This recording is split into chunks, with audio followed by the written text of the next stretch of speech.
ಹೇಳಿ ಸರ್, ನಿಮ್ಮ ಹೆಸರು ನನ್ನ ಹೇಳಿ. ಹೆಸರು ಸೈಫುಲ್ಲಾ ಖಾನ್ ಅಂತ. ಗೋವಿಂದರಾಜ್ ನಗರ ಕ್ಷೇತ್ರ ಇದು. ಇಲ್ಲಿನ ನಿವಾಸಿ ನಾನು. ಗಂಗೊಂಡನಹಳ್ಳಿ, ಅಹಮದ್ ನಗರ, ಚಂದ್ರ ಲೇಔಟ್, ಬ್ಯಾಂಗ್ಳೂರು 39. ಮಕ್ಕಾ ಮಸೀದಿ ಹತ್ತಿರ ಇರುವ 6th ಕ್ರಾಸ್. ಇದು 6th cross first main road. Makka Masjid ಹತ್ತಿರ ಇರುವ. ಎಷ್ಟು ವರ್ಷದಿಂದ ಇದ್ದೀರಿ ಇಲ್ಲಿ? ಸರ್, ಇಲ್ಲಿ ನಾವು 88ಇಂದ ಇದ್ದೀವಿ, 89ಇಂದ ಇದ್ದೀವಿ. ಏನು ಮಾಡ್ತಾ ಇದ್ದೀರಿ? ನಾವು ಆಟೋ ಕೆಲಸ ಮಾಡ್ತೀವಿ. ವಿದ್ಯಾಭ್ಯಾಸ ಆದಮೇಲೆ ಆಟೋ ಗ್ಯಾರೇಜ್. ಆಟೋಗೆ ಯಾರು ಇದ್ದೀರಿ? ವಿದ್ಯಾಭ್ಯಾಸ ಆದಮೇಲೆ ಆಟೋ ಗ್ಯಾರೇಜ್. ಹೇಳಿ, ಏನು ಪ್ರಾಬ್ಲಮ್ ಏನು ನಿಮ್ದೀಗ? ನಮ್ಮ ಪ್ರಾಬ್ಲಮ್ ಏನಿದೆ ಅಂದರೆ, ಈ ಗೋವಿಂದರಾಜ್ ನಗರ ಕ್ಷೇತ್ರದಲ್ಲಿ ಈ ಅಹಮದ್ ನಗರ ಅನ್ನೋ ಒಂದು ಬೀದಿಗಳಲ್ಲಿ ಇಲ್ಲಿ ಎಲ್ಲರೂ 18 ಮಸೀದಿಗಳಿದೆ. ಈ ಎಲ್ಲ ಏರಿಯಾದಲ್ಲಿ 18 ಮಸೀದಿಗಳಿಗೆ ಒಬ್ಬೊಬ್ಬರು ಅಧ್ಯಕ್ಷರು ಇರ್ತಾರೆ. ಸೊ ಇದರಲ್ಲಿ ಅಯ್ಯೂಬ್ ಖಾನ್ ಅನ್ನೋನು ಔಲಿಯಾ ಮಸೀದಿ ಅಧ್ಯಕ್ಷ ಅಂದ್ಬಿಟ್ಟು ಇರ್ತಾನೆ. ಅವ್ನ ಮಸೀದಿ ಇರೋದು 2 ಕಿಲೋಮೀಟರ್ ದೂರ, ಗಂಗೊಂಡನಹಳ್ಳಿ ಆ ಕಡೆ 1.5 ಕಿಲೋಮೀಟರ್ಸ್ ಇರುತ್ತೆ. ಈ ಲಿಮಿಟ್ಸ್ಗೆ ಸೇರಲ್ಲ ಅವ್ನ ಮಸೀದಿ. ಇಲ್ಲಿ ಸೇರೋದು ಮಕ್ಕಾ ಮಸೀದಿ ಮಾತ್ರ. ಇವನು ಅನ್ಲೀಗಲ್ ಆಗಿ ಯಾವುದೋ ಒಂದು ಯಾರಿಗೋ ಮಡಿಕೊಂಡಿದ್ಯಾ ಅಂತ ಹೇಳ್ಬಿಟ್ಟು ಯಾರಿಗೋ ಕರೀತಾರೆ ಫೋನ್ ಮಾಡಿ. ನಾನು ಬರಲ್ಲ, ಈ ಮನೆಯಿಂದ ಬಾಯಲ್ಲಿ ಮಾತಾಡಬೇಕು ನಮ್ಮ ಮಸೀದಿಯವರು ಅಂತ ಹೇಳ್ಬಿಟ್ಟು ಇಲ್ಲಿ ನಾನು ಕರ್ಕೊಂಡು ಹೋಗ್ಬಿಟ್ಟು ಒಂದು ರಿಯಲ್ ಎಸ್ಟೇಟ್ ಆಫೀಸಲ್ಲಿ ಇಲ್ಲಿ ನಾನು ಕರ್ಕೊಂಡು ಹೋಗ್ಬಿಟ್ಟು ಹೊಡಿತಾರೆ, ಬಡಿತಾರೆ. ಆ ಲೇಡೀಸ್ಗೂ ಕರೀತಾರೆ, ಶಾತಾಜ್ ಅಂತ ಲೇಡೀಸು. ಅವ್ರದ್ದು ನಮ್ಮದು ಏನೋ ಲೈಂಗಿಕ ಸಂಬಂಧ ಇದೆ ಅಂತ ಹೇಳ್ಬಿಟ್ಟು ಅನ್ಲೀಗಲ್ ಆಗಿ ಮಾತಾಡ್ತಾರೆ, ವಿರುದ್ಧವಾಗಿ ಏನೇನೋ ಮಾತಾಡ್ತಾರೆ, ತಪ್ಪಾಗಿ ಮಾತಾಡ್ತಾರೆ.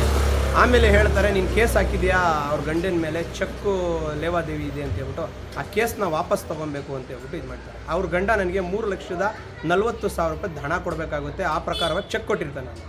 ನಾವು ಅದನ್ನು ಕೊಟ್ಟಿಲ್ಲ ಅಂದಿದ್ದಕ್ಕೆ ನಾವು ಲೀಗಲ್ ನೋಟಿಸ್ ಕೊಟ್ಟು ಕಾನೂನು ಮೂಲಕ ಹೋಗ್ತಾ ಇರ್ತೀವಿ, ಆ ಪ್ರಕಾರವಾಗಿ ನಡೀತಾ ಇರ್ತೀವಿ. ಆ ವಿಚಾರಕ್ಕೆ ಇವರು ಇಂಟರ್ಫಿಯರ್ ಆಗಿ ಇವರು ನನಗೆ ಹೊಡೆದು ಆ ಚೆಕ್ನ ಕಿತ್ಕೊಂಡು ಆ ಹೆಂಗಸ್ರಂಗೆ ಹೊಡಿತಾರೆ. ನೀವು ಇಬ್ಬರು ಲೈಂಗಿಕವಾಗಿದ್ದೀರಾ, ನಮಗೆ 4 ಲಕ್ಷ ಟೋಕನ್ ಕೊಡಬೇಕು. ಆ ಲೇಡಿಯನ್ನು ಕಂಪ್ಲೇಂಟ್ ಕೊಟ್ಟಿದ್ದಾರಾ? ಇಲ್ಲ, ಲೇಡಿಯವರು ಕೊಟ್ಟಿಲ್ಲ. ಲೇಡಿಯವರು ಕೊಟ್ಟಿಲ್ಲ, ನಾನೇ ಕೊಡ್ತಾ ಇದ್ದೀನಿ. ಸೊ ಆ ಮೂಲಕ ನೀವು ಅಮೌಂಟ್ ಕೊಡಬೇಕು, ಇಲ್ಲ ಅಂದರೆ ನಿಕಾ ಮಾಡ್ಕೊಬೇಕು, ಮದುವೆ ಮಾಡ್ಬೇಕಂತ ಧಮಕಿ ಹಾಕ್ತಾರೆ. ರೌಡಿಗಳ ಹೆಸರುಗಳೆಲ್ಲ ಹೇಳಿ ಧಮಕಿ ಹಾಕ್ತಾರೆ. ಸೊ ಅದಕ್ಕೆಲ್ಲ ನಾವು ಒಪ್ಕೊಳ್ಳಲ್ಲ. ನೀವು ಇಲ್ಲಿ ಸೈನ್ ಹಾಕಿ ಆಯಿತು ಚೆಕ್ ಕೊಡಿ ಅಂತ ಕೇಳ್ತಾರೆ, ಚೆಕ್ ತೋರಿಸಿ ಅಂತಾರೆ. ಹೊಡೆದು ಹಣ ಏನಿದೆ ಎಲ್ಲ ಕಿತ್ಕೊಳ್ತಾರೆ ಇವರು, ಚಾಕು ಎಲ್ಲ ತೋರಿಸಿ. ಈ ನೌಶಾದ್ ಅನ್ನೋನು ರೌಡಿಸಮ್ ಮಾಡ್ತಾನೆ. ನೌಶಾದ್ ಅನ್ನೋನು ಇವ್ನ ಕೇಸೆಲ್ಲ ಇದೆ. ಅಯ್ಯೂಬು, ನೌಶಾದು, ಇವರೆಲ್ಲ ಇಬ್ಬರು ಇವ್ರದ್ದೆಲ್ಲ ಒಂದು ಸೈನ್ಯ ಇದೆ. ಇವ್ರದ್ದು ಸೈನ್ಯ ಹೆಂಗಿದೆ ಅಂದರೆ, ಯಾವನ ಅಮಾಯಕ ಸಿಗ್ತಾನೆ ಅವ್ನಿಗೆ ಟೋಕನ್ ಹಾಕಬೇಕು, ಇವ್ನಿಗೆ ಹೆದರಿಸ್ಬೇಕು, ರೌಡಿಗಳ ಹೆಸರು ಹೇಳಬೇಕು, ನಿನ್ಗೆ ಹಂಗೆ ಮಾಡ್ತೀವಿ ಹಿಂಗೆ ಮಾಡ್ತೀವಿ ಅಂತ ಹೇಳ್ಬಿಟ್ಟು ಅವ್ರಿಗೆ ಭಯಪಡಿಸಿ ಹಣ ಕಿತ್ಕೊಳ್ತಾರೆ ಇವರು. ಹಣ ಕಿತ್ಕೊಂಡು ನಾವು ಅವ್ರ ಮುಂದೆ ಶರಣ ಆಗ್ಬಿಟ್ರೆ ಟೋಕನ್ ಫಿಕ್ಸ್ ಮಾಡ್ತಾರೆ. ಆಮೇಲೆ ಮಸೀದಿಗಳಲ್ಲಿ ನ್ಯಾಯ ಆಗುತ್ತೆ. ಫಸ್ಟು ಆಫೀಸ್ಗಳಲ್ಲಿ ಸೆಟಲ್ಮೆಂಟ್ ಮಾಡ್ಕೊಳ್ತಾರೆ ಹೊಡೆದು. ಆಮೇಲೆ ಮಸೀದಿಗಳಲ್ಲಿ ನ್ಯಾಯ ಆಗುತ್ತೆ. ಶರಿಯತ್ ಮೂಲಕ ತಲಾಕ್ ಆಗೋದು, ಇಲ್ಲ ಅವ್ನ ಗಂಡನ ಬಿಟ್ಕೊಟ್ಬಿಡೋದು, ಆ ಹೆಂಗಸು ಇವ್ರೇನು ಮಾಡೋದು, ಈ ಥರ ಎಲ್ಲ ಆಮೇಲೆ ಆಗುತ್ತೆ. ನನ್ನ ಜೊತೆನೂ ಅದೇ ಥರ ಮಾಡಿದ್ದಾರೆ. ಅನ್ಲೀಗಲಾಗಿ ಮಾಡಿ, ಇಂಟರ್ಫಿಯರ್ ಆಗಿ, ಹೊಡೆದಾಟ ಮಾಡಿ, ಎಲ್ಲ ಮಾಡಿ ಇವರು ಭಾಳಷ್ಟು ದೈಹಿಕ ಹಿಂಸೆ ಕೊಟ್ಬಿಟ್ಟಿದ್ದಾರೆ. ಅನಗತ್ಯವಾಗಿ ನಡ್ಕೊಳ್ಳೋದು. ಮನೆ ಹತ್ರ ಬಂದು ನೋಡಿ, ಕಂಪ್ಲೇಂಟ್ ಕೊಡ್ತೀನಿ, ನಾನು ಕಮಿಷನರ್ ಲೆಟರ್ ಕೊಡ್ತೀನಿ ಅಂತ ಹೇಳ್ಬಿಟ್ಟು ನಾನು ಹೇಳಿದ್ದಕ್ಕೆ ಮನೆ ಹತ್ರ ಬಂದು ಹೊಡೆದಿದ್ದಾರೆ. ಇದೇ ಜಾಗದಲ್ಲಿ ರಾತ್ರಿ 11:30 ಅಯ್ಯೂಬ್ ಮತ್ತು ನೌಶಾದ್ ಇವರಿಬ್ಬರು ಬಂದು ಹೊಡೆದಿದ್ದಾರೆ. ಅವರಿಬ್ಬರು ಕೆಲಸ ಯಾವುದೋ ಮಾಡಲ್ಲ, ಸೆಟಲ್ಮೆಂಟು. ಇವರೆಲ್ಲ ಅಡ್ಡ ಇದೆ ಒಂದೊಂದು ಪಾಯಿಂಟು. ಟೀ ಹೋಟ್ಲ್ ಹತ್ರ, ರಿಯಲ್ ಎಸ್ಟೇಟ್ ಆಫೀಸು, ಗಂಗೊಂಡಳ್ಳಿಯಲ್ಲಿ ಎಲ್ಲ ಕಡೆ ಇರ್ತಾರೆ. ಇವ್ರ ಸೈನ್ಯದಲ್ಲಿ ಯಾರನ್ನ ಒಬ್ಬ ತಗಲಾಕೊಂಡ್ರೆ ಪೊಲೀಸ್ ಸ್ಟೇಷನಲ್ಲಿ ಇವ್ರಿಗೆ ಬಿಡಿಸೋಕೆ 10 ಜನ ಬಂದಿರ್ತಾರೆ. ಅನ್ಯಾಯ ಆಗಿರೋ ಮನುಷ್ಯ ಕಂಪ್ಲೇಂಟ್ ಕೊಟ್ಟರೆ ಅವ್ನಿಗೆ ಸಾಥ್ ಕೊಡೋಕೆ ಯಾರು 10 ಜನ ಬರಲ್ಲ. ಇವ್ರಿಗೆ ಬಿಡಿಸೋಕೆ 10 ಜನ ಬಂದಿರ್ತಾರೆ. ಈಗ ನೀವು ಕಂಪ್ಲೇಂಟ್ ಕೊಟ್ಟಿಲ್ವಾ? ಇದು ಕಂಪ್ಲೇಂಟ್ ಕೊಟ್ಟಿದ್ದೀವಿ, ಏನು ಆಕ್ಷನ್ ತೊಗೊಳಲ್ಲ ಸ್ಟೇಷನಲ್ಲಿ. FIR ಆಗಿದೆ? ಇಲ್ಲ, ಮಾಡಲ್ಲ. ಏನಂತಾರೆ? ಏನೋ ಒಂದು ಬುದ್ಧಿವಾದ ಹೇಳಿ ಕಳಿಸ್ಬಿಡ್ತಾರೆ. FIR ಮಾಡಲ್ಲ. ಯಾವ ಸ್ಟೇಷನ್? ಚಂದ್ರ ಲೇಔಟ್ ಸ್ಟೇಷನ್. ಇವ್ರ ಮೇಲೆ ಕಮಿಷನರ್ ಹತ್ರ ಹೋಗಿ ಪೆಟಿಷನ್ಗಳು ಕೊಟ್ಟಿದ್ದೀನಿ. ಇವ್ರ ಮೇಲೆ ಏನು ತನಿಖೆ ಮಾಡಲ್ಲ. DCP ಹತ್ರ ಹೋಗಿದ್ದೀನಿ, ACP ಹತ್ರ, ಇನ್ಫೆಂಟ್ರಿ ರೋಡ್ ಕಮಿಷನರ್ ಹತ್ರ ಸಹ ನಾನು ಹೋಗಿ ಕೊಟ್ಟಿದ್ದೀನಿ. ಕೊಟ್ಟರು ಏನು ಇವರು ಮಾಡಲ್ಲ. ಹಂಗಂತೇಳ್ಬಿಟ್ಟು ಪೊಲೀಸವ್ರು ತಪ್ಪು ಅಂತ ಹೇಳೋಕ್ಕಾಗಲ್ಲ. ಇವ್ರು ಏನು ಮಾಡ್ತಾರಂದರೆ, ಲೀಡ್ರ್ಗಳು ಫೋನ್ ಕಡೆಯಿಂದ ಲೀಡ್ರ್ಗಳು ಬಂದು ಇವ್ರಿಗೆ ಏನಾರ ಒಂದು ಹೇಳಿ ಬಿಡಿಸ್ಕೊಂಡು ಹೊಂಟೈತಾರೆ. ಈ ಪೊಲೀಸವ್ರು ತಪ್ಪು ಅಂತ ನಾನು ಹೇಳಲ್ಲ. ನಮ್ಮ ಮಸೀದಿ ಅಧ್ಯಕ್ಷರು ದೊಡ್ಡವ್ರು ಯಾರಿದ್ದಾರೆ, ಯಾರು ಇವ್ರ ಮೇಲೆ ಆ್ಯಕ್ಷನ್ ತೊಗೊಳಲ್ಲ. ಎಲ್ಲರೂ ಮಸೀದಿಯವ್ರು ಕೆಟ್ಟೋರಿಲ್ಲ. ಇವರಲ್ಲಿ ಒಬ್ಬ ಇವನು ಮಸೀದಿ ಅಧ್ಯಕ್ಷ ಅಂತ ಹೇಳ್ಬಿಟ್ಟು ಇವನು ಒಬ್ಬ ಟೂಲ್ಸ್ ಅಯ್ಯೂಬ್ ಅಂತ ಇವನು ಅಡ್ಡ ಹೆಸರು. ಅಯ್ಯೂಬ್ ಖಾನ್ ಇವನ ಹೆಸರು, ಟೂಲ್ಸ್ ಅಯ್ಯೂಬ್ ಅಂತ ಇವ್ನಿಗೆ ಅಡ್ಡ ಹೆಸರು. Settlement Ayub, tools Ayub. ಬರೀ ಹೆಣ್ಮಕ್ಳು ಜೀವನ ಹಾಳು ಮಾಡ್ತಾನೆ ಇವನು. ಗಂಡ ಹೆಂಡತಿ ಕಿತ್ಲಾಡ್ಕೊಂಡ್ರೆ ಏನೋ ನ್ಯಾಯಕ್ಕೆ ಹೋದರೆ ಟೋಕನ್ ಸೆಟ್ಟಿಂಗ್ ಮಾಡ್ತಾನೆ ಇವನು ಅವನ ಹತ್ರನೇ ಬದಿಕೊಂಡಿರೋ, ನಾನು 10 ಲಕ್ಷ ಈಸ್ಕೊಡ್ತೀನಿ, ನಾನು 2 ಲಕ್ಷ ಈಸ್ಕೊಡ್ತೀನಿ, ನಾವು ಹಂಗೆ ಮಾಡ್ತೀವಿ ಹಿಂಗೆ ಮಾಡ್ತೀವಿ ಅಂತ ಹೇಳ್ಬಿಟ್ಟು ಇದು ಮಾಡ್ತೀವಿ. ಏನು ನಿಮ್ಮ ಡಿಮ್ಯಾಂಡ್ ಏನೀಗ? ಇವ್ರಿಗೆ ನನಗೆ ನ್ಯಾಯ ಸಿಗಬೇಕು, ಇವ್ರಿಗೆ ಶಿಕ್ಷೆ ಆಗಬೇಕು. ಏನು ಯಾವ ಥರ ಅನ್ಯಾಯ ಮಾಡಿದ್ದಾರೆ ಇವ್ರು ಅನ್ಯಾಯ ಮಾಡಿದೆ. ಅನ್ಲೀಗಲ್ ನಿಕಾ ಮಾಡಿದ್ದಾರೆ. ಇವ್ರ ಹತ್ರ ನಿಕಾ ಆಗಿರೋ ಸರ್ಟಿಫಿಕೇಟ್ ಇದೆ, ಚಾಕು ತೋರಿಸಿ ಸೈನ್ ಹಾಕ್ಸ್ಕೊಂಡಿರೋದು ಎಲ್ಲ ಡಾಕ್ಯುಮೆಂಟ್ಗಳು ಇವ್ರ ಹತ್ರ ಇದೆ. ಈಗ ಮದುವೆ ಆಗಿರೋ ವ್ಯಕ್ತಿ ಹತ್ರ ಇರಬೇಕಾ? ಇವ್ರ ಹತ್ರ ಇರುತ್ತೆ. ಇವರೇ ಮಾಡಿರೋದು. ಮಸೀದಿ ಅಧ್ಯಕ್ಷನೇ ನಿಕಾ ಮಾಡೋದು. ರೋಡಲ್ಲಿ ಹೋಗೋನು ಯಾರು ನಿಕಾ ಮಾಡಲ್ಲ. ಮಸೀದಿ ಅಧ್ಯಕ್ಷ ಹತ್ರ ಎಲ್ಲ ಪ್ರೂಫ್ಗಳಿರುತ್ತೆ. ನಿಕಾ ಮಾಡೋದ್ರಿಗೆ ಏನು ಸಂಬಂಧಪಡುತ್ತೆ ದಾಖಲೆ ಎಲ್ಲ ಪ್ರತಿಯೊಂದು ಅವ್ರ ಹತ್ರ ಇರುತ್ತೆ. ಇವರೆಲ್ಲ ಹಿಂಗೆ ಮಾಡಿದ್ದಾರೆ. ಅದನ್ನ ಕೇಳಿದಕ್ಕೆ ಜೀವಕ್ಕೆ ಅಪಾಯ ಇದೆಯಾ? ನಮ್ಮ ಜೀವಕ್ಕೆ ಅಪಾಯ ಇದೆ, ಪ್ರಾಣಕ್ಕೆ ಅಪಾಯ. ನೋಡಿ ಮೊನ್ನೆ ಹತ್ರ ವಿಡಿಯೋ ಇದೆ, ಹೊಡಿಯೋಕೆ ಬಂದಿದ್ದಾರೆ, ಕ್ಯಾಮ್ರಲ್ಲಿ ರೆಕಾರ್ಡ್ ಆಗಿದೆ. ವೆಪನ್ ಸಮೇತ ಬಂದಿದ್ದಾನೆ ಅಯ್ಯೂಬ್ ಮತ್ತೆ ಜಬಿ ನೌಶಾದ್ ಟೂ ವೀಲರಲ್ಲಿ ಬಂದಿದ್ದಾರೆ. ಕಂಪ್ಲೇಂಟ್ ಕೊಡೋದು ಏನು ಪ್ರಯೋಜನ ಇಲ್ಲ. 5 ಇದೆ DCP ಕೊಟ್ಟರೆ ಅಂತ ಪೆಟಿಷನ್. ಕಂಪ್ಲೇಂಟ್ ಕೊಟ್ಟರೆ ಏನು, DCP ಹತ್ರ ಪೆಟಿಷನ್ ಕೊಟ್ಟರೆ 28 ದಿವಸಕ್ಕೆ ಬರ್ತದೆ ಅದು. ಅಷ್ಟರಲ್ಲಿ ಹೊಡೆದಾಕ್ಬಿಟ್ಟು ಹೊಂಟೋಗ್ಬಿಟ್ಟಿರ್ತಾರೆ. ಹೋಗಿದ ತಕ್ಷಣ ಇಮಿಡಿಯೇಟ್ ಏನೂ ಆ್ಯಕ್ಷನ್ ಬರೋಲ್ಲ.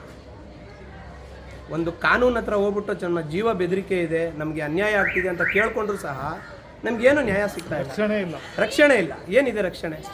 ಒಂದು ಆ್ಯಕ್ಷನ್ ತೊಗೊಂಡು ನೋಡಿ. ಈಗ ಒಂದು ವೀಡಿಯೋ ತೋರಿಸ್ತೀನಿ ನಿಮಗೆ, ವಾಟ್ಸಪ್ ಮಾಡ್ತೀನಿ. ಇವರು ವೆಪನ್ ಸಮೇತ ಮನೆ ಹತ್ರ ಬಂದಿದ್ದಾರೆ. ಅದನ್ನು ತೋರಿಸ್ಕೊಳ್ಳಲ್ಲ, ಜರ್ಕಿನ್ ಹಾಕ್ಕೊಂಡು ಫುಲ್ಲು ಹಿಂಗಿದ್ದಾನೆ ಅವನು. ರಾತ್ರಿ 7:15 ಮಸೀದಿ ಅಧ್ಯಕ್ಷ ಅನ್ಲೀಗಲ್ ಆಗಿ ಮನೆ ಹತ್ರ ಬರ್ಬೋದಾ? ರೌಡಿ ಬರ್ತಾನೆ, ಅದು ಸೆಕೆಂಡ್ರಿ. ಇವನು ಮಸೀದಿಯವನು ಬಂದು ಹೊಡೆದಾಟ ಮಾಡೋದು, ವೆಪನ್ ತೋರಿಸೋದು, ಧಮಕಿ ಹಾಕೋದು, ಏಕವಚನದಲ್ಲಿ ಬೈಯೋದು, ಹೊಡೆದಾಟ ಮಾಡೋದು, ಟೋಕನ್ ಫಿಕ್ಸ್ ಮಾಡೋದು, ಇದೆಲ್ಲ ನ್ಯಾಯನಾ? ನಮ್ಮ ಗೋವಿಂದರಾಜ ನಗರದಲ್ಲಿ ನಿವಾಸಿಗಳಿಗೆ ಈ ಥರ ನಡೆಯುತ್ತಿದೆ. ಮುಸ್ಲಿಂ ಬಾಂಧವರಿಗೆ. ಗಂಗೊಂಡನಹಳ್ಳಿ ಇದು ಅಹಮದ್ ನಗರ ಇಲಾಖೆ. ಅನ್ಲೀಗಲ್ ಆಗಿ ಭಾಳ ಮಾಡ್ಬೇಕಂತ ಇದ್ದೀರಿ.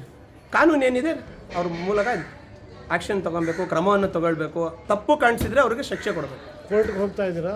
ಕೋರ್ಟಿಗೆ ನಾನು ಹೋಗಿ 3 ಸತಿ ಓಟ್ ಬಂದಿದ್ದೀನಿ, ರೆಫರ್ ಆಗ್ತಾ ಇದೆ. ಈ ಮೊನ್ನೆ ವಿಡಿಯೋ ರೆಕಾರ್ಡಿಂಗ್ ಆಗಿದೆಯಲ್ಲ 3 ದಿವಸ ಮುಂಚೆ, ಆ ವಿಡಿಯೋ ಇಟ್ಬಿಟ್ಟು ನಾನು ನಿಮಗೆ ಎಲ್ಲ ಮಾತಾಡ್ತಾ ಇದ್ದೀನಿ. ಏನಾರ ಜೀವಕ್ಕೆ ಅಪಾಯ ಆದರೆ ಇವರೇ ಕಾರಣ. First A1 tools Ayyub, second Naushad, 3ನೇದು ಜಬಿಯುಲ್ಲಾ. 3 ಜನ. ನಿಮ್ಗೆ ಎಷ್ಟು ಜನ ಮಕ್ಕಳು? 3 ಜನ. ನಿಮ್ಗೆ 3 ಜನ ಮಕ್ಕಳು? 3 ಜನ ಮಕ್ಕಳಿದ್ದಾರೆ, ಹೆಂಡತಿ ಇದೆ, ನಮ್ಮ ಪರಿವಾರ ಓದ್ತಾ ಇದೆ. ನಮ್ಮ ಜೀವಕ್ಕೆ ಏನಾರ ಇಡೀ ಫ್ಯಾಮಿಲಿ ಆಧಾರ. ಏನಾರ ಅಪಾಯ ಆದರೆ ನಮ್ಮ ಸಾವಿಗಿರಲಿ, ಏನೇ ಒಂದು ಇದಕ್ಕಿರಲಿ ಇವರೇ ಕಾರಣ. Okay sir, thank you. Problem ಆಗಿದೆ ಏನು ಹೇಳಿ ಸರ್. ನನ್ನ ಹೆಸರು ಇಮ್ರಾನ್ ಅಂತ. ನಾನಿಲ್ಲಿ ಚಂದ್ರಾಲಯ ವಾಸಿ. ಆಮೇಲೆ ನಮ್ಮ ಏರಿಯಾದಲ್ಲಿ 16-17 ಮಸೀದಿಗಳಿವೆ. ಭಾಳ ಕಡೆ ಅನ್ಯಾಯ ಆಗ್ತಾ ಇದೆ. ಅದಕ್ಕೆ ಯಾರು ಕೇಳೋರಿಲ್ಲ, ಹೇಳೋರಿಲ್ಲ. ಪೊಲೀಸವ್ರು ತಗೊಳ್ತಾರೆ, ಆ್ಯಕ್ಷನ್ ತಗೊಳ್ತಾರೆ. ಬಟ್ ಅದಕ್ಕೆ ಯಾರೋ ಮಿಡಿಲ್ ಪರ್ಸನ್ ಹೋಗಿ ಏನಾದರೂ ಒಂದು ಮಾಡಿ ಅದಕ್ಕೆ ಅವ್ರಿಗೆ ತಲೆಯಿಂದಾನೇ ತೆಗ್ದಾಕ್ಬಿಡ್ತಾರೆ. ಆ ಥರ ಇದೆ ನಮ್ಮ ಪರಿಸ್ಥಿತಿ ನಮ್ಮ ಏರಿಯಾದಲ್ಲಿ. ದೊಡ್ಡವರು ಇದ್ದಾರೆ, ಬಟ್ ಯಾರು ಕೇಳೋರಿಲ್ಲ, ಹೇಳೋರಿಲ್ಲ, ಹಂಗಾಗಿದೆ. ಅಂದರೆ ಇವ್ರಿಗೂ ತುಂಬ ಅಸಾಲ್ಟ್ ಮಾಡಿದ್ದಾರೆ, ತುಂಬ ಇದಾಗಿದೆ, ಅನ್ಯಾಯ ಆಗಿದೆ. ಅದಕ್ಕೆ ಪೊಲೀಸ್ ಅವ್ರಿಗೆ ಗಮನ ಇದು ಮಾಡಿ ನೀವು ಸ್ವಲ್ಪ ಅಂದರೆ ಅವ್ರಿಗೆ ರಕ್ಷಣೆ ಕೊಡಬೇಕಂತ ಹೇಳ್ತೀವಿ. ಕೊಡಿ ಸರ್. ಅಂದರೆ ತಪ್ಪಿತಸ್ಥರ ವಿರುದ್ಧ ಕ್ರಮ ತಗೊಳ್ಬೇಕಂತ ಡಿಮ್ಯಾಂಡ್ ಸರ್.